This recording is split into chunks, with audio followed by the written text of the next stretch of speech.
to episode 283 of the Postal Hub podcast. I'm Ian Kerr. Global shipping giants have been making some interesting acquisitions in the e-commerce fulfillment space and in the last mile. So what does it all mean? What's it mean for the last mile, the postal world? What does it mean for e-commerce? Well, joining me to discuss all that and more is Roel Gevaers, Professor in Last Mile Logistics and Supply Chain at the University of Antwerp.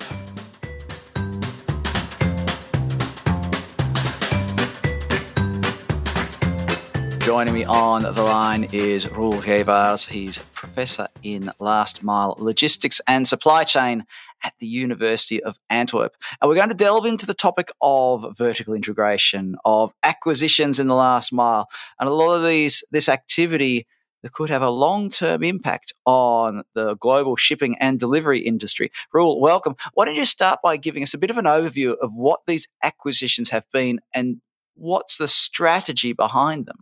Well, if you look to the maritime container shipping industry, already for some years they are checking out a bit what they can do to, let's say, to invest in vertical integration, but mainly since COVID, where they earned a lot of money. So they really have deep pockets today to invest in other companies.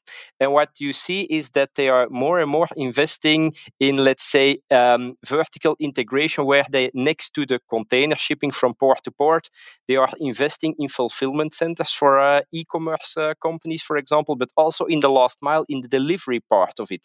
And if you look to which companies are doing that, that are mainly the European container-based companies. Which do I mean by that? That's Maersk, CMA CGM, and MSC.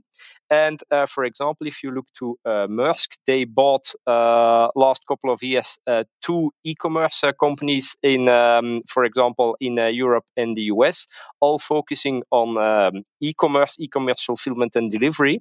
And if you go to their website, even they introduce clearly that they are very active in e-commerce and e-commerce delivery, with a full flow written out from container port to the delivery to your door, for example.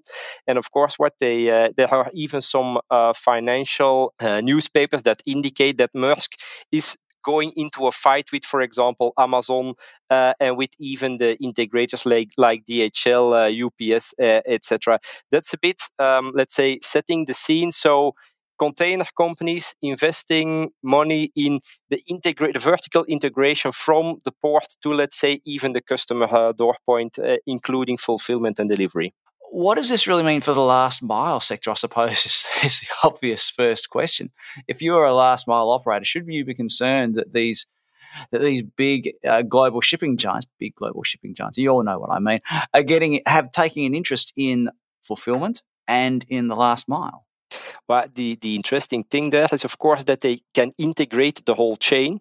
And if you look at that from an economical point, that means that if you can integrate the full chain for the container companies, it's interesting because they can cut out all kind of little parts of, let's say, profit margin and take it for themselves.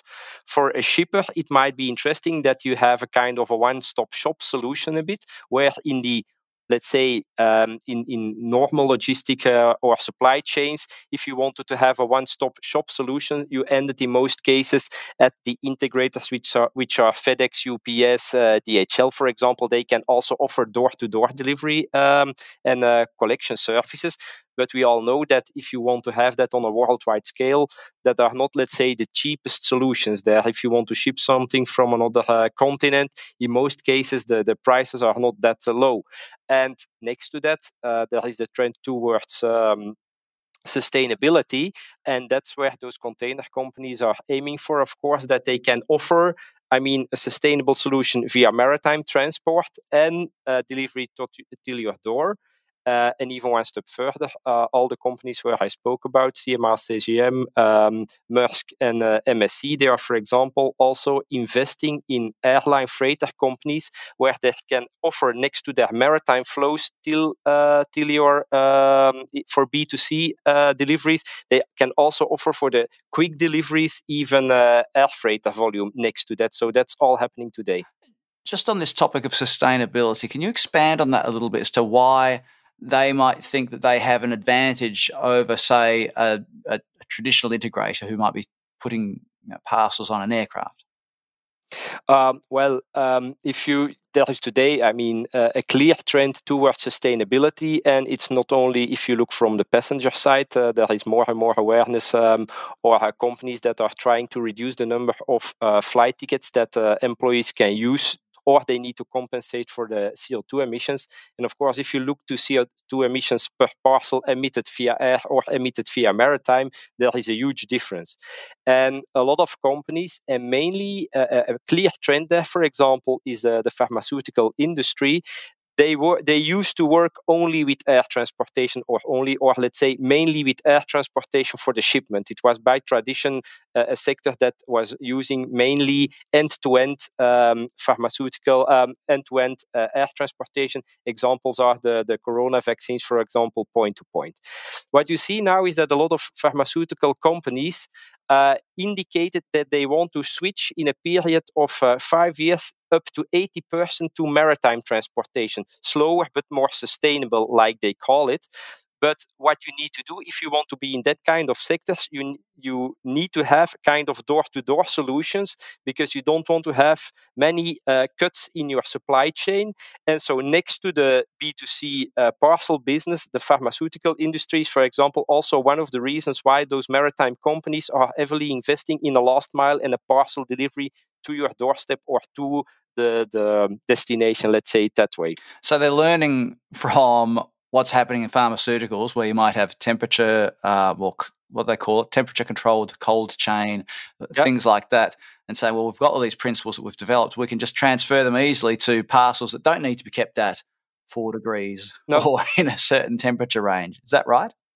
Exactly. And of course, what you see there is the introduction of, let's say, a bit the fight which is happening between active and passive cooling. So, like with what we saw with the vaccines, with the dry ice, for example, you cannot put that on a maritime transportation because that would take too long. The dry ice would be gone, but you can have a refrigerated container on your maritime ship, then a fulfillment center, and then replace it to, for example, passive cooling systems and deliver it to your doorstep, really competing with, on the one hand, the UPS, FedEx, and DHL and postal operators, and on the other hand, on the B2C leg, fighting with companies like Maersk, for example.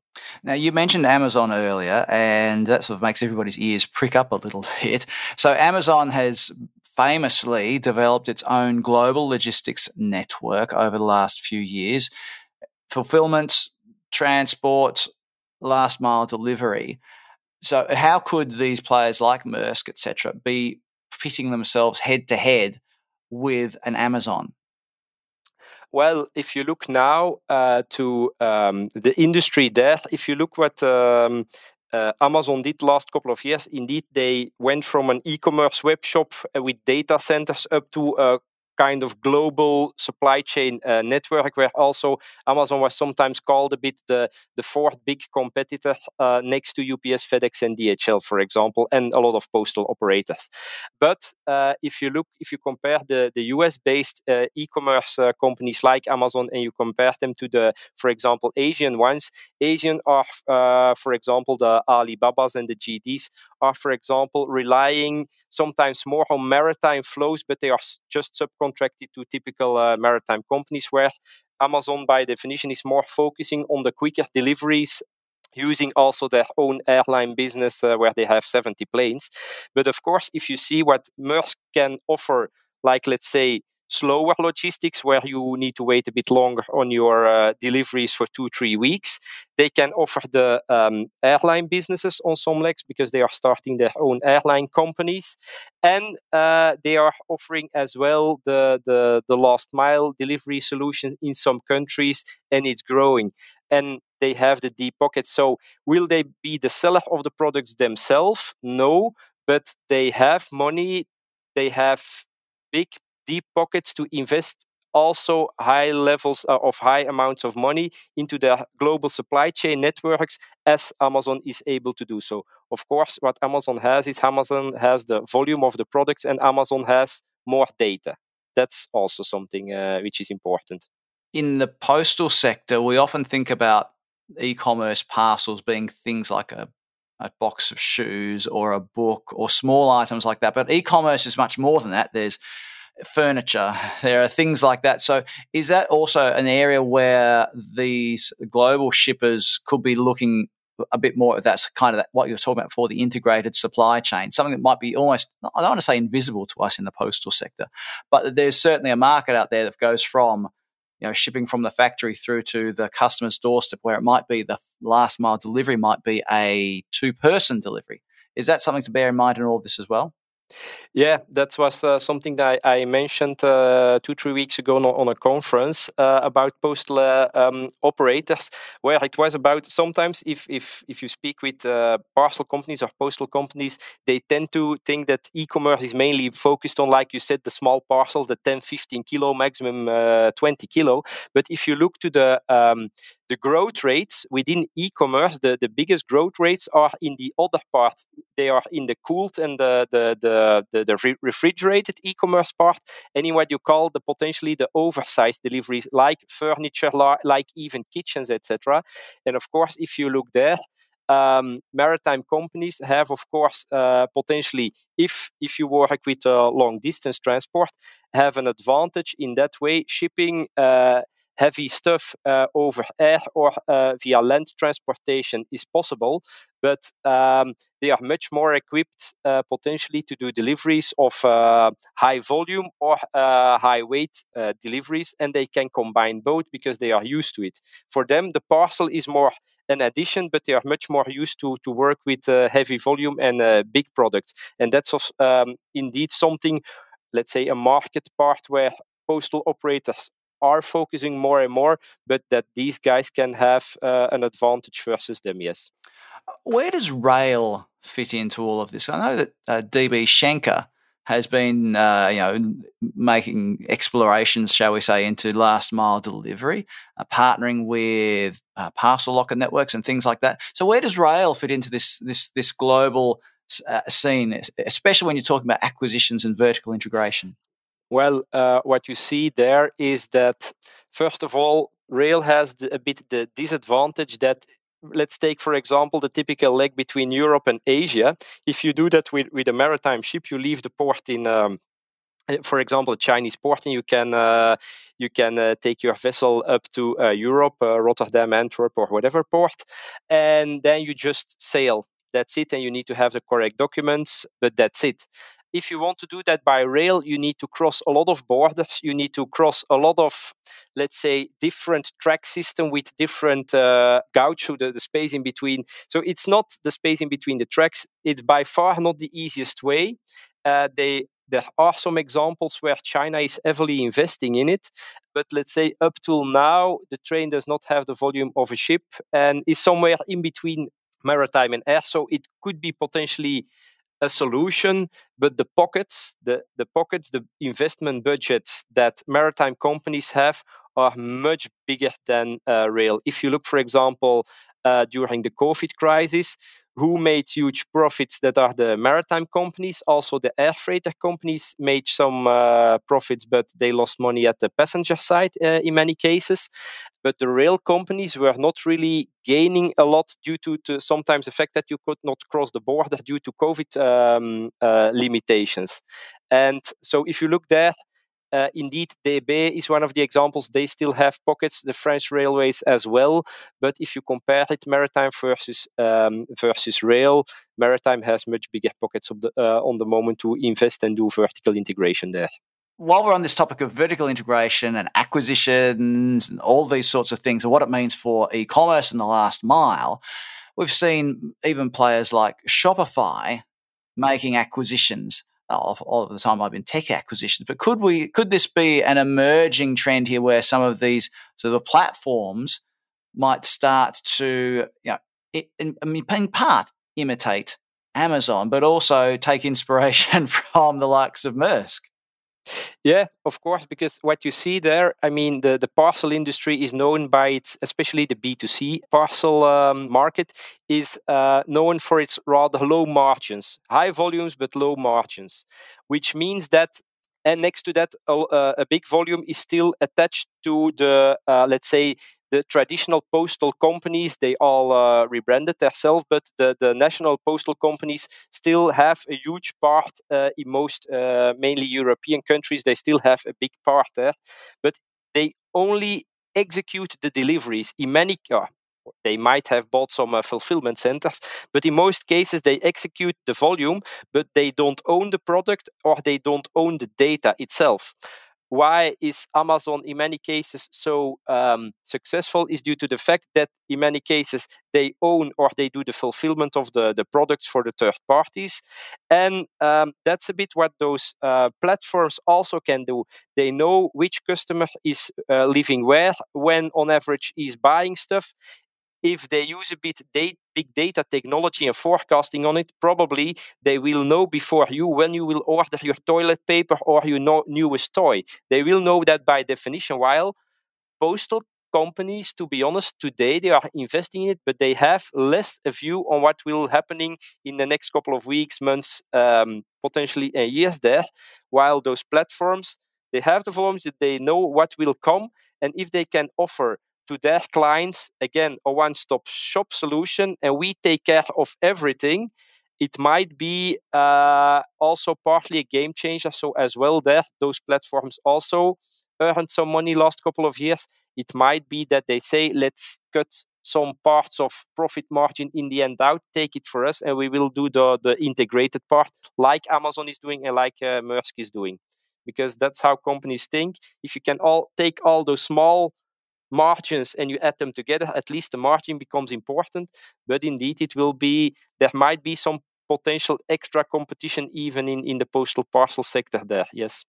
Well, we've talked a lot about Europe so far and a bit about North America, and because obviously I suppose a lot of these shipping companies have their European bases, don't they? But if we look outside of that, European view, what's happening in places like, well, you mentioned China before. There's a significant e-commerce market in China and Southeast Asia. What's happening in that part of the world that we should know about?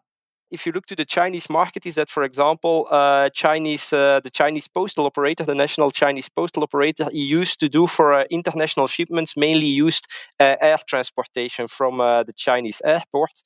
But during COVID, for example, they signed an agreement with COSCO, one of the biggest Chinese maritime companies, to next to air transportation to also use the shipping industry services for doing the parcel and the letter mails worldwide.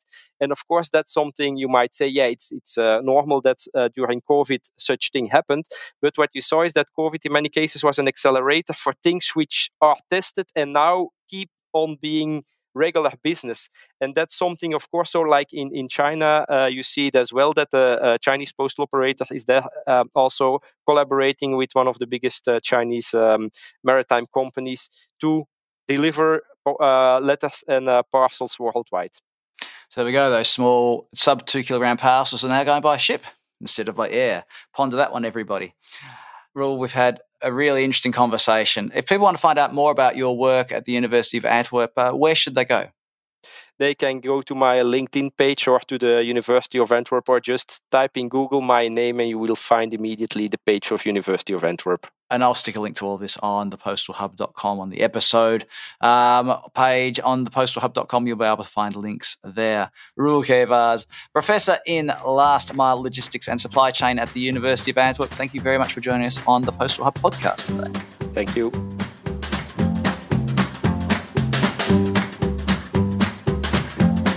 That's all for this episode of the Postal Hub podcast. Remember to subscribe to the podcast on your favourite podcast platform, whether it's Apple Podcasts or Google Podcasts or Spotify or any of the others.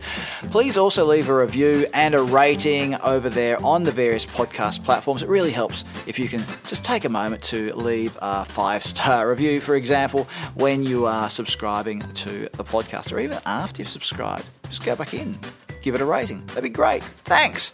If you are interested in delivery stuff, and you probably are, especially if you've listened this far into the podcast, you can subscribe to the Daily Delivery Digest, which is a daily email I send out every day, every weekday, with all the headlines from around the delivery world. It's free and it's interesting. So go to thepostalhub.com and follow the links to sign up there. And you can also sign up for my own weekly email that goes out every time there is a new episode of the podcast. If you're on LinkedIn, remember to follow me on LinkedIn. Just look at my profile and click follow, and Bob's your uncle.